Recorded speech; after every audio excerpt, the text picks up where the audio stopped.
Karibu mwana na binti wa Mama Africa katika kipindi kizuri, kipindi cha simulizi, na mimi ni msimuliaji wako naitwa Paul Mwakyusa, na hii ni sehemu ya 11 ya simulizi yetu ya Namoya. Tumekwisha kuona tayari Namoya alikuwa katika mtihani mkubwa sana. Ni nani atakayehama dini na kumfuata mwenzake? Queen akaonesha misimamo yake kwamba hawezi kuhama katika dini ya Kisabato. Akamfuata Namoya katika ile dini yake ya Kikristo, lakini upande wa EGT. Lakini pia upande wa Namoya na ikawa ni ngumu. Alionyesha misimamo yake, kila mmoja akisema kwamba alipo ni sehemu sahihi. Lakini baada ya hayo yote kupita, tuliweza kushuhudia kwamba Queen alimueleza Namoya kwamba amepata wazo la nini kinaweza kufanyika pasipo kuathiri nani wa kwa madini, lakini pia ndoa yao ikapita bila kipingamizi chochote kile. Tukiwa wote tuna hamu ya kutaka kujua ni nani ambaye ataama upande ama ni wazo lipi lilonalo Queen, basi nikaribisha katika sehemu hii ya 11 ya simulizi yetu ili tuweze kujua nini ambacho kilikwenda kujili. Asante. Queen aliniambia kwamba tutakutana siku ya Jumamosi mida ya saa 8 hivi.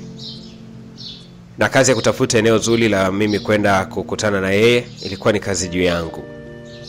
Kwa lugha nyepesi ilikuwa ni mimi tu kumwambia wapi tutakutana,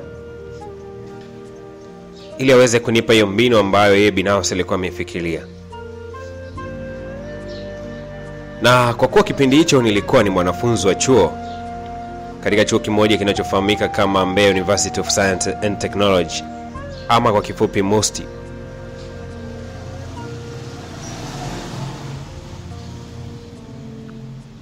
Nikachukua boda chap, nikafika eneo husika, nikiwa ninaamini kabisa itakuwa ni sehemu nzuri na tulivu kwa mimi na yeye kuweza kukutana, kwa sababu kuna eneo ambalo kuna kiwanja cha mpira wa miguu pale kimetulia sana, yani maeneo ambayo hayana movement nyingi sana za watu. Basi alipotoka tu kanisani nikamwelekeza kutokea pale kanisani kwao mpaka kufika hapo chuoni MUST. Haikuwa kipengele kikubwa sana kwa yeye kufika kule. Alichukua boda chap, akafika pale, nikalipa. Basi tukakaa bana, kuna vibanda fulani hivi kama vile vibanda vya kwenye uwanja wa Taifa hivi, ambapo maeneo ambayo kama mabenchi fulani ambao unaweza kuketi hivi. Lakini pale hakuna watu, yani kuna kijani fulani amazing. Eneo fulani vile uwanja ambalo huwezi kaona watu hata kidogo. Lakini pia ni eneo ambalo limezungukwa na miti pande nyingi sana. Kifupi ni eneo tulivu na faragha pia, ambalo unaweza kukaa na mwenza wako, rafiki yako, mkapiga story ama mkapanga mipango fulani asili na ikapangwa vizuri kabisa pasipo mtu wa tatu kufahamu nini ambacho mmekizungumza. Na ndipo pahala ambapo mimi na Queen tulikuwa tumeketi wakati huo nikisubiri nipashe habari juu ya kile ambacho yeye alikuwa amekifikiria kwenye swala zima la mimi na yeye kufunga ndoa pasipo kwa asili dini zetu.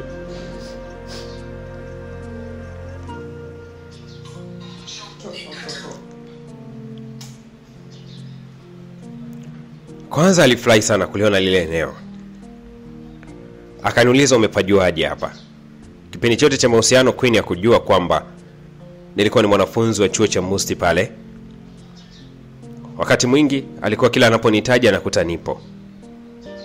Lakini kifupi bado nilikuwa nasoma, lakini pia nilikuwa nikijihusisha na masuala ya uandishi, masuala mbalimbali ya utangazaji katika vipindi fulani vya redio hivi, kwa sababu nilikuwa ni mzuri sana katika kuandaa makala pia. Kwa alishangaa sana kuona kwamba nilikuwa na uwezo wa kufanya kazi, lakini pia huku nikiendelea kusoma. Kwa hiyo ni kitu ambacho kilikuwa kinamshangaza sana. Baada ya kufahamishana kwamba nimepajuaje pale, ikawa ndio hivyo sasa, imetosha kwa mimi naye kuweza kufahamiana kwa uchache huo sasa, kwa maana ya issue ambazo nazifanya na lile eneo nimelijuaje. Kilichokuwa kimebakia ni kimoja tu, sasa kunieleza mbinu aliyokuja nayo ili sasa niweze kujua tunaanzia wapi. Alipoanza kunieleza nikasema Akasema unajua nini Namoya, njia ninayokupa si rafiki sana wala si nzuri sana, lakini ni njia sahihi. Na naomba usinielewe vibaya kwa nitakachokushauri. Nikamwambia usihofu. Akasema unaonaje tutumie njia ya ujauzito? Alafu lazima tu wazazi wangu mimi watataka niolewe. Haijalishi huyo mtu awe na dini awe hana dini. Na wewe kwa sababu unanipenda utatimiza wajibu huo wa kunioa. Lakini kumbuka kwamba ndoa hiyo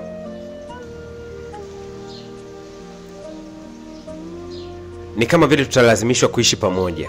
Yani kwa maana wewe uishi na mimi, lakini mimi nitataka nibakie kwenye dini yangu na dini yako. Au unaonaje mbinu hiyo?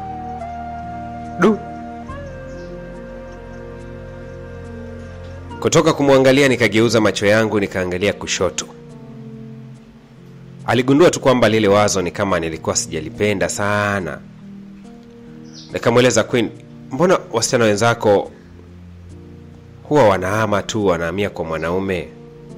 Akanambia kwamba nisingependa kurudia jibu langu la awali kwamba binafsi tu siwezi kufanya hivyo. Mimi nadhani hiyo mbinu ni sahihi zaidi na ingekuwa bora zaidi. Unaonaje wewe? Ni bado nikaendelea kuwa na kigumizi. Nikamwambia ndakujibu. Akasema sawa. Sasa tukapiga story sana katika lile eneo. Nikamzungusha maeneo ya chuo pale, kuanzia viwanja vya basket kule, maeneo ya hostel, maeneo ya madarasa. Nikamuonesha sehemu tofauti tofauti, lakini pia kampeleka jengo moja hivi linaitwa 6B. Ni jengo ambalo tulikuwa tuna kikundi chetu cha dini pale, tunakusanyika ghorofa ya pili. Nikamuonesha maeneo yale yote. Nikamuonesha ni wapi ambapo huwa nilikuwa nipenda kuketi. Nikamuonesha kila sehemu ambayo binafsi huwa ninapendelea kukaa. Yani kifupi nikawa namuonesha yale mazingira. She was wow. Yani alikuwa vile, yani alikuwa very surprised kuona yale mazingira. Alivutiwa sana. Anasema kama ningepata bahati na mimi ya kusoma, huenda siku moja ningekuja kusoma katika chuo kikubwa hivi. Alikuwa akishangaa mazingira, yani kama vile anaota. Nikamwambia Mungu ni mwema. Hujapata nafasi ya kusoma, lakini umepata mwanaume ambaye amesoma. Wala usihofu. Basi akawa na tabasamu tu. Ikumbuke kwamba kilichobakia ni mimi kumpa jibu juu ya kila alichokuwa amekizungumza. Basi bana tukachukua bajaji, mimi kaniacha pale. Yeye kampitiliza moja kwa moja mpaka nyumbani kwao. Ilikuwa mida kama ya saa 11 hivi. Nilipofika tu nyumbani mida ya saa 2 usiku, moja kwa moja nikashangaa ananitumia message. Vipi jibu langu? Kifupi ni kwamba aina ya familia ambako nimetokea sikutamani karibu kuharibu chochote kile kwenye familia yangu. Especially kesi ya kumpa mtu ujauzito, yani kwangu ilikuwa ni issue moja ngumu sana yani. Nikajifikiria namna ambavyo familia ingeipokea kesi hiyo, namna ambavyo wananitazama. Basi ikabidi tu nimjibu Queen kwamba hata hiyo haiwezekani. Naomba fikiria wewe kuwa madini kuingia katika dini yangu. Queen alikata simu baada ya kusikia hivyo. Nikajaribu kupiga mara 2-3 pale, haya kupokea na kutaka kabisa kuongea na mimi kitu chochote kile. Ile siku ikapita. Mawasiliano yangu mimi na yeye yalianza kuyumba sana, yani kupoa ile yani. Si unajua mtu ambaye mnapanga mipango afu mnagundua kwamba ile mipango yenu kila mtu ana misimamo sawa, yani haiwezekaniki. Yeye anatafuta kila mbinu kuhakikisha kwamba mimi na yeye tunakuwa pamoja, na mimi natafuta kila mbinu tuwe pamoja, lakini kuna mipango tunaona sasa haiwezekaniki. Sasa hata maongezi yenu, unajua mnapokuwa na kitu fulani ambacho kinawasumbua mioyo yenu, yani hata maongezi yanakuwa sio mazuri, yani yani hatuna ile mood ya kwanza ile. Sasa siku zinazidi kusogea. Tumekaa karibia mwezi mzima. Sisi ni story, maisha mengine kama hivyo, mnasimuliana na vitu kama hivyo. Yani tumezoeana sana. Sasa kuna siku bana ilikuwa ni surprise sana. Yani ile ni surprise kusikia kile kitu kutoka kwa Queen. Aliniuliza, hivi na moyo unahisia na mimi? Nikamwambia unamaanisha nini? Akasema, yeye naona tu siku zinaenda huko tofauti na wanaume wengine. Kaambia kwa nini? Hata hujui kunialika sehemu yote kwamba twende huku, twende hivi. Sasa mimi bado nishamuelewa nini anachomaanisha. Lakini kajifanya kama vile ni sielewi anamaanisha nini. Lakini mimi nishagundua isa kwamba anamaanisha tutoke kimapenzi. Yani hivyo. Kwa nikaana mzuga ni kama sielewi chochote kile. Akaendelea kujibaraguza. Kila anapoendelea kujibaraguza ndivyo anavyozidi kufunguka. Yani hata tu kunigusa hivi. Sijui utaki, sijui ndio una hisia. Nikamwambia hapana. Lakini usiku ni unasali. Nikamwambia ndio, akasema ndio. Mimi nadhani kama tukifunga ndoa itakuwa jambo jema zaidi kuliko kama tukiharakisha kuanza mambo hayo mapema hivyo. Wewe si uame dini jamani, uame dini yetu kama una haraka na hicho kitu. Amia kwetu mimi ndafanya kila namna nihakisha najitambulisha kwenu alafu nakuoa. Akasema sawa basi, ila unisamehe kwa kutoa hilo wazo. Nikamwambia haina shida bana, umeongea vizuri tu, haina shida yote ile. Lakini binafsi wakati naongea hayo ilikuwa ni kujibaraguza tu. Ni kweli kabisa na mimi mwenyewe nilikuwa na hisia na yeye. Hivyo kama ambavyo yeye alikuwa na hisia na mimi. Lakini sasa kila nikimtazama Queen, unajua ule mwanamke ukimpenda sana watu wanachora kugundua tu. Yaani ile hali ya matamanio yako kimapenzi na wewe mwanamke uwe nakuaga chini tofauti na vile ambavyo mwanamke uliyemtamani. Unajua mwanamke ukimpenda, yani hata ile hamu ya kwamba nitoke naye kimapenzi, yani inakupa iko chini tofauti na vile ambavyo mtu uliyemtamani hivi. Kwa kwenye mapenzi ndio iko hivyo tu. Hasa kwa sisi wanaume kama ukimpenda mtu kweli. Basi bana, siku zikawa zinaenda. Nakumbuka kuna siku tena nyingine leo kunikumbusha. Ilikuwa kama siku 5 mbele kutoka hiyo siku. Akaniambia tena, akaniuliza tena, kwa ina maana hauna hisia na mimi? Nikamwambia hapana, ninazo nyingi tu. Akasema sawa.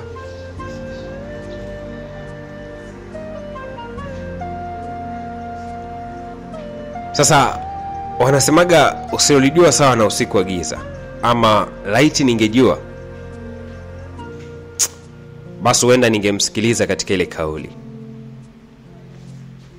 Sasa kumbuka kwamba Queen kila wakati nilikuwa nikizidi kumpendezesha, kumfanya awe mlembo zaidi, kumgaramikia kama hivyo. Sasa ule ulembo haukuwa kunivutia mimi peke yangu. Haukuwa ni ulembo wa kunivutia peke yangu. Wapo ambao walikuwa wanavutiwa naye pia sana tu. Hasa pale kanisani alipokuwa kisali, kulikuwa kuna kijana mmoja hivi, yeye alikuwa anaitwa Dani. Huyu jamaa kumbe alikuwa ameanza kurusha mishale yake kitambo kirefu sana. Alikuwa akimfukuzia ni Queen kwa kitambo kirefu sana. Hasa Queen akijumlisha issue ya kwanza siwezi kuwa madini. Cha kwanza. Akijumlisha issue ya pili ni kwamba sijawahi kumtaka, yani kumtaka kwa maana kumwalika magetoni hivi, sisi tukutane kimwili. Akiunganisha hivi vitu viwili anaona kabisa kwamba hapa mbona kama vile kutoboa inakuwa ngumu. Hasa alichokifanya yeye ni kumkubalia yule mwamba kisilisili pasipo mimi kufahamu kitu chochote kile. Akamkubali mwamba. Bana, ile nyimbo ya Diamond, unayetunza wenzako wanachukua, basi ndio, basi pale ndio ilinitokea ise.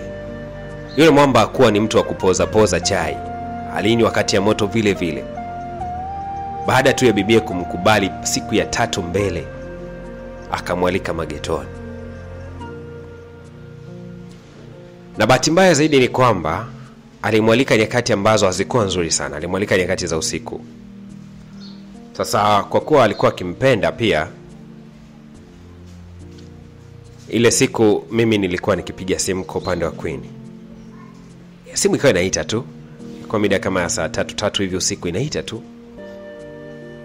Kufika mida saa 4 simu ikazimwa kabisa, kwa ikawa haipatikaniki, yani kwamba ukipiga namba unaopiga haipatikaniki. sio kawaida kabisa ya Queen. Kumbe nyumbani kwao wanajiuliza huyu Queen yuko wapi? Mimi najiuliza kuna kitu gani ambacho kinaendelea kwa Queen? Na huyu jamaa Dani alikuwa ni mwanafunzi, japokuwa nilikuwa simfahamu, ila tulikuwa tukisoma chuo kimoja. Na alikuwa akisali pia katika kanisa hilo la Kisabato. Basi bana, usiku mzima wakawa wameutumia wakiwa pamoja. Siku hiyo Queen hakurudi kabisa nyumbani. Sasa mimi alfajiri na mapema ile bana nimpigie Queen tena. Unajua usiku haujaenda ni kabisa, ni Queen kuja kupatikana kwangu ilikuwa ni mtihani sana. Kumbe jamaa baada ya kutoka na Queen siku hiyo akamwambia Queen arudi nyumbani asubuhi sana. Alafu akabaki na simu yake kwa sababu alikuwa design ameshtuka kwamba kuna kitu ambacho kinaendelea kwa Queen. Na akataka kukisolve, kwa maana akataka kukitatua hilo. Yeye kwake ilikuwa ni kama tatizo hivi. Na piga ile asubuhi ni kama mkuki katika moyo wangu kama umechoma hivi. Nikasikia sauti ya kiume inapokea, "Hello." Du. Ikabidi nirudishe kwanza simu vizuri hivi, niangalie kama zile namba ndakuwa nimekosea, kwa sababu namba ya Queen ilikuwa inaishia na 23 mwishoni.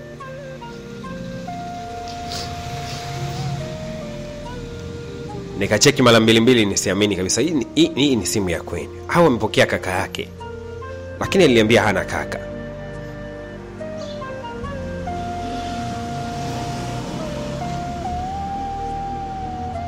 Nikamwambia, "Hello, nani?"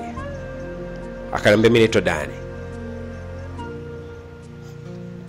"Sawa, unaweza kanisaidia simu kampatia Queen na shida naye." Akaniambia, "Una shida na mpenzi wangu na mawasiliano yao umeanza lini wewe na mpenzi wangu?" Ya unajua kuna baadhi ya kauli hivi ukiambiwa afu kwa mtu ambaye unampenda na ukuzania kwamba angeweza kufanyia kitu fulani, unajua ni kama uamini hivi. Unaona kama vile unaota hivi. Sasa mimi nikacheka, nikijua kama ni masiala fulani, ni kama kaplanki hivi. Unajua yani mwanamke ambaye uamini kabisa kwamba angeweza kufanyia jambo fulani. Mimi nikacheka tu. Akasema, "Bana acha masiala, mpatie simu." Akasema, "Serious, alikuwa amelala kwangu. Uone kama simu nzima kukupokelea siku ya jana." Yaani wakati wote huo unapiga, si tuko kwenye meza gamuano ungejua. Unasema? "Asema serious, unadhani joke, stani."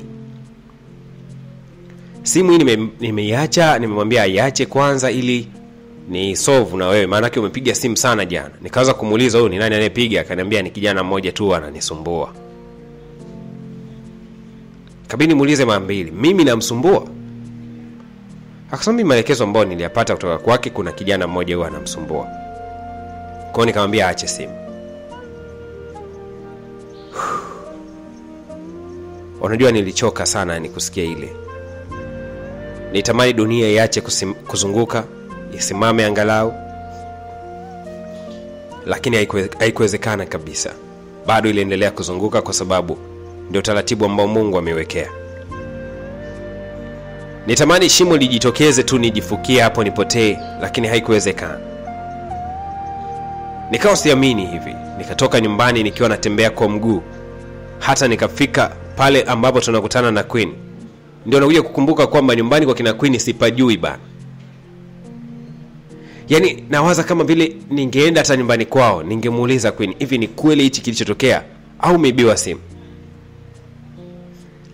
Hasa nikakumbuka kwa muda wote ambao tulikuwa tukidate na Queen sikuwahi kufika nyumbani kwao zaidi tu ya kupanga appointment. Yaani unafika tu kwenye kile kituo lakini nyumbani kwao sijawahi kufika kabisa yani. Bana kichwa kikaniuma sana siku hiyo. Nikafunga safari bana, nikarudi nyumbani. Kwanza nikajifungia ndani nikalala nikiwa nawaza sana. Yaani siamini yote yaliyotokea. Nikawa nahisi kabisa Queen ameibiwa simu. Sio tukio la kweli. Yaani ni kama maluelue fulani. Hapa Queen atakuwa ameibiwa simu. Lazima Queen atakuwa ameibiwa simu. Bana hiyo siku ikawa imeisha. Sasa siku kama ya kesho yake sikuendelea kumpigia jamaa simu kwa sababu kila nikipiga anapokea mwamba na ananitolea kashfa hivi, yani maneno fulani hivi. Kesho yake bana mida fulani hivi ya Kesho yake bana, mida fulani hivi kama saa 3 asubuhi, nikashtuka kwamba simu yangu ilikuwa inaita, na ni kweli nikagundua ni Queen alikuwa anapiga. Nikahisi basi ni mwamba atakuwa anataka kunienjoy tena. Nikataka nisipokee, lakini leo moja ikaniambia tupokee. Nikapokea, nikasikia sauti ya Queen. "Hello, mambo?" Nikamwambia poa. Queen akasema ndio. "Kuna mtu alikuwa amepokea simu yako siku ya jana na kuna maneno alikuwa ameyazungumza. Hayo maneno ni ya kweli ama nilikuwa naota?" Nilipomuuliza tu hivyo, Queen akakata simu. Baada ya hapo akanitumia message. Sasa mpenzi mtazamaji, najua una kiu kubwa sana ya kutaka kujua ni message ile ilikuwa inahusu nini na aliandika nini katika ile message. Yote hayo tutakutana nayo katika sehemu ya 12 ya simulizi yetu. Nikumbushe tu kwamba mimi ni msimuliaji wako, naitwa Pomo Kyusa. Unaweza kunitafuta kupitia namba ya simu 0622113984 kama una kisa, kama una mkasa, una jambo fulani ambalo limekutokea katika maisha ya mahusiano, safari ya maisha ya kupambana katika harakati za kimaisha. Kuna tukio ambalo limewahi kukuta mpaka leo limeacha kumbukizi kubwa sana katika akili yako, na unatamani huenda kama ungepata nafasi basi kuna mtu ambaye ungemsimulia, hata angalau kuweka moyo wako sawa, kwa sababu inakutesa ndani ya mtima wako. Basi unaweza kunitafuta kupitia nambari hizo za simu, na moja kwa moja tutakualika studio uweze kusimulia, ama utatusimulia nasi tutakuja kuwasilisha kisa chako mfananio na kama ambavyo tumeweza kuwasilisha kisa cha Namoya na Queen. Basi tukutane katika sehemu ya 12 ya simulizi yetu. Nikutakie wakati mwema.